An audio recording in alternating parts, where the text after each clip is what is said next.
Fala galera, Luciano Ribeiro aqui para o canal É Porque Graça. Eu convido a você que está nos assistindo a ficar os próximos 5 minutos comigo.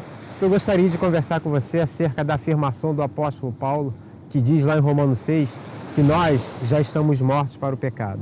E a pergunta que eu te faço e me faço é se você se sente realmente morto para o pecado.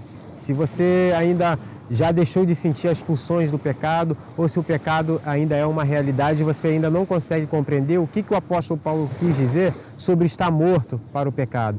O próprio apóstolo Paulo que disse está morto para o pecado é o mesmo homem que disse lá na frente, se incluir entre os pecadores, ele diz ser o principal. Então, como que a gente se relaciona com essas duas afirmações de Paulo? Mas antes de falar sobre isso, eu gostaria só que você desse uma olhada nesse grande ambiente aqui onde eu estou gravando, que é aqui na praia, na Verôme, Angra dos Reis, minha cidade natal. Para quem ainda não me conhece ou não sabe, eu moro lá no Paraná e eu estou aqui de passagem visitando meus pais. E aqui eu cresci, eu vivi logo ali do lado do estaleiro onde eu dediquei parte da minha vida trabalhando.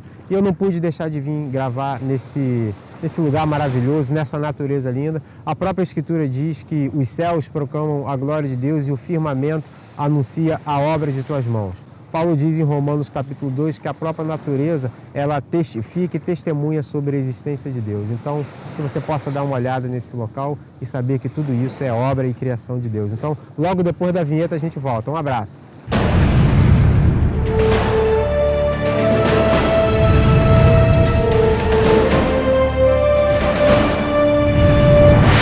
Então, galera, voltamos aqui para conversar acerca daquilo que Paulo disse, de estarmos mortos para o pecado.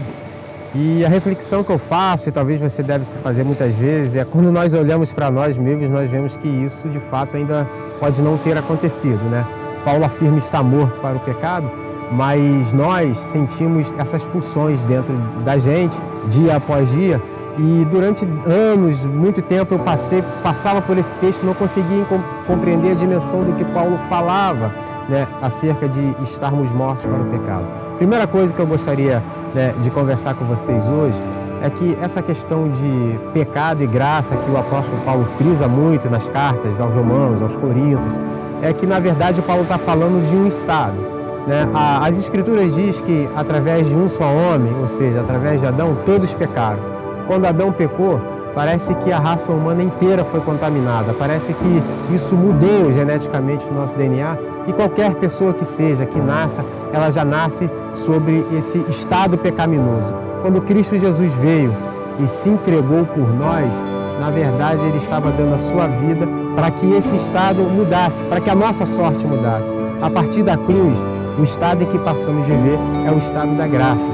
E é sobre isso que Paulo fala em todas as suas cartas e ele vai discipulando pessoas nesse entendimento entre pecado e graça ser um estado.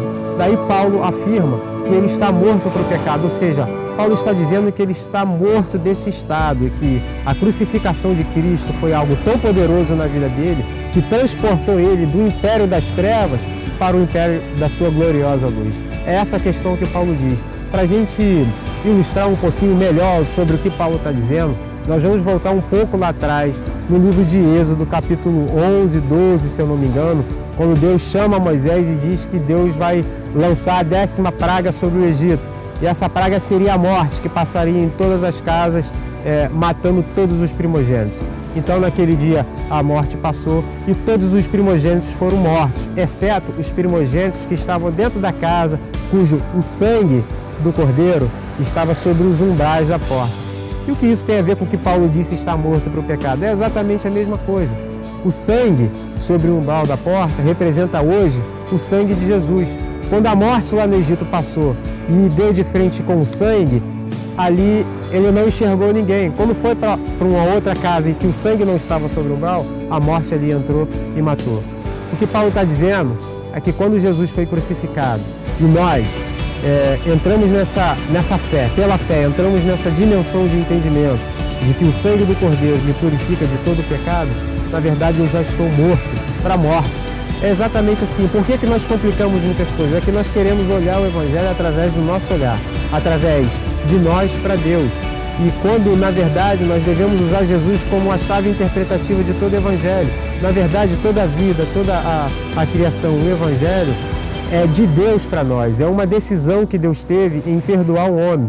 2 Coríntios capítulo 5, versículo 19 diz assim, a saber, que Deus estava em Cristo reconciliando consigo mesmo o homem e não acrescentando sobre o homem as suas transgressões e o seu pecado. É por isso que Paulo pode afirmar que dentre os pecadores ele é o principal e ao mesmo tempo dizer que para essa morte que vem me tirar a vida, nós já estamos mortos.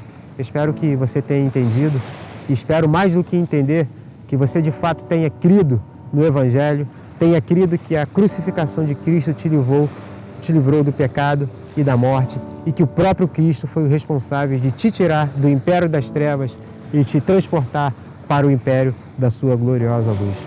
Tudo é Cristo, tudo é de Cristo para nós, nunca de nós para Cristo. Nós não conseguimos de maneira nenhuma nos enquadrar naquilo que é o ideal de Deus. Quando nós caímos, passou então a necessidade de termos um mediador que seria morto no nosso lugar para que fôssemos salvos. Então, fique com a gente e até o próximo vídeo.